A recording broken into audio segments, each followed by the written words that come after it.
Hello friends, welcome to my channel Craft Cabin. तर आज आपण बघतोय 3 ते 2 ठिपक्यांच्या काही सुंदर आणि नाजूक अशा डिझाईन्स। खूप छोट्या छोट्या डिझाईन्स आहेत, कोणीही अगदी सहज पद्धतीने काढू शकतील अशा पद्धतीच्या डिझाईन्स आहेत। तर आजचे तीनही डिझाईन्स खूपच सुंदर असणार आहेत। तर व्हिडिओ स्किप न करता नक्की शेवटपर्यंत बघा, जेणेकरून तुमच्या दरवाजासमोर काढण्यासाठी या रांगोळ्यांचा तुम्हाला चांगल्या पद्धतीने उपयोग होईल।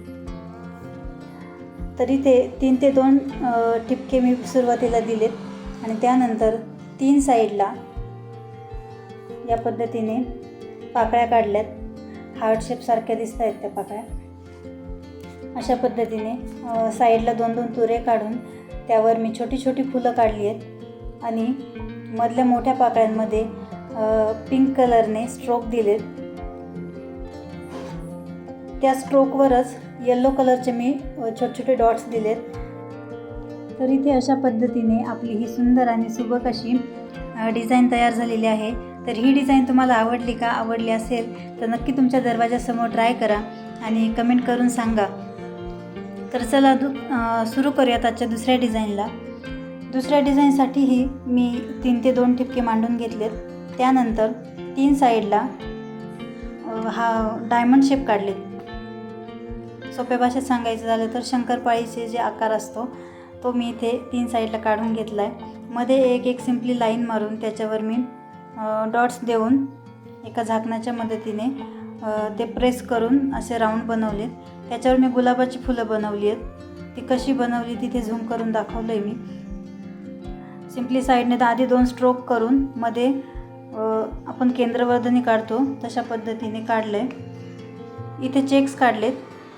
चेक्स काढताना चिमटीमध्ये रांगोळी जरा कमी कमी पकडा, जेणेकरून लाईन्स अगदी नाजूक नाजूक येतील, मेसी दिसणार नाही। इथे हे नाजूक जे तुरे काढलेत मी ते इयरबडच्या साहाय्याने मी पुन्हा एकदा राऊंड करून घेतलेत, त्यामुळे ते जरा क्लीन दिसत आहेत व्यवस्थित। तर या आधीच्याही रांगोळ्या तुम्ही चॅनलवरील बघितल्यात का? बघितल्या नसतील तर एकदा नक्की आपल्या चॅनलला व्हिजिट करा आणि चॅनलला सबस्क्राईब करा, जेणेकरून अशाच नवनवीन डिझाईन्स तुम्हाला रोज बघायला मिळतील। तर चला आता आपण तिसऱ्या डिझाईनला सुरू करूयात। यामध्ये आपण गोपद्म काढतो त्याच पद्धतीने इथे गोपद्मच काढलं आहे, पण गोपद्म वरच्या साईडने जसं राऊंड असतं त्याऐवजी मी तिथे पानाचा शेप दिला आहे। या पद्धतीने एक उलट आणि सुलट अशी 2 पानं मी इथं काढली आहेत। त्याला साईडने 3 पाकळ्यांची अशी छोटी छोटी फुलं बनवली आहेत बोटाच्या साहाय्याने। पुढे मी दोन्ही साईडला अशा पद्धतीने चोच काढले आहेत, जेणेकरून त्याचा आपला सुंदर असा मोर बनेल।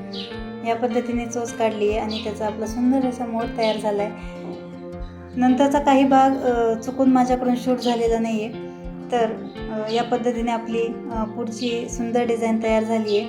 नक्की तुमच्या दरवाजासमोर ट्राय करा आणि आपल्या चॅनलला नक्की लाईक, शेअर, सबस्क्राईब करा।